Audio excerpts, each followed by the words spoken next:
Hello my dear students, ಇವತ್ತಿನ ಈ ವಿಡಿಯೋದಲ್ಲಿ ವಾಸ್ತವ ಸಂಖ್ಯೆಗಳು ಅಭ್ಯಾಸ 1.2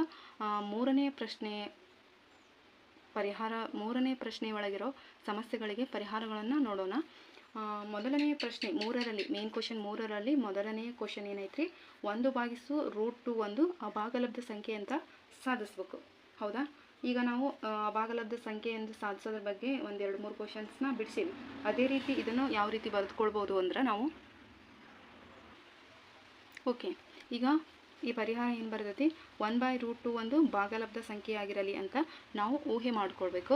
ಈಗ 1/√2 = a/b ಅಂದರೆ p/q ರೂಪದಾಗ ಬರ್ಕೊಂಡಿದ್ದೀವಿ ನಾವು. ನೆಕ್ಸ್ಟು 1 = a/b, ಈ ಕಡೆ ಇರೋದು ಭಾಗಿಸಿರೋದು ಈ ಕಡೆ ಹೋದರೆ ಏನಾಗ್ತೈತಿ, ಗುಣಿಸು ಅಂತ ಆಗ್ತೈತಿ. ಈಗ 1 × b = a√2, b = a√2 ಅಂದ್ರೆ ನಾವು √2 ಒಂದು ಅಭಾಗಲಬ್ಧ ಸಂಖ್ಯೆ ಅಂತ ನಮಗೆ ಗೊತ್ತೈತಿ ಮೊದಲಿನದ್ರೊಳಗೆ.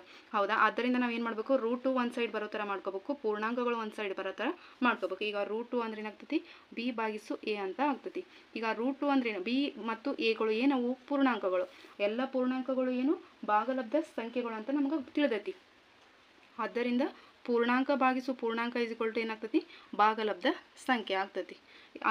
ಅದಕ್ಕೋಸ್ಕರ ಇದನ್ನು ಯಾವ ರೀತಿ ಬರಿಬೋದು ನಾವೀಗ, a/b ಒಂದು ಭಾಗಲಬ್ಧ ಸಂಖ್ಯೆ. ಹೌದಾ? ಆದ್ದರಿಂದ ಏನಾಗ್ತೈತಿ, ಈಗ √2 ಅನ್ನೋದು ಕೂಡ ಒಂದು ಏನಾಗ್ತೈತಿ, ಭಾಗಲಬ್ಧ ಸಂಖ್ಯೆ ಅಂತ ಆಗ್ತೈತಿ. ಈಗ ಆ ಭಾಗಲಬ್ಧ ಸಂಖ್ಯೆ ಅನ್ನೋ ಸತ್ಯ ಸಂಗತಿಗೆ ಏನಾಗ್ತೈತಿ, ಅದು ವಿರೋಧವನ್ನು ಉಂಟು ಮಾಡ್ತೈತಿ.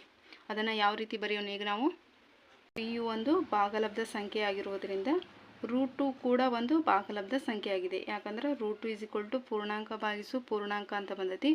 ಎಲ್ಲ ಪೂರ್ಣಾಂಕಗಳು ಏನಾಗಿರ್ತಾವೆ, ಭಾಗಲಬ್ಧ ಸಂಖ್ಯೆಗಳಾಗಿರ್ತಾವೆ. ಆದ್ದರಿಂದ 1/√2 ಒಂದು ಅಭಾಗಲಬ್ಧ ಸಂಖ್ಯೆ ಅಂತ ನಾವು ಏನು ಮಾಡ್ಬೋದು, ಹೇಳಬಹುದು. ಓಕೆ.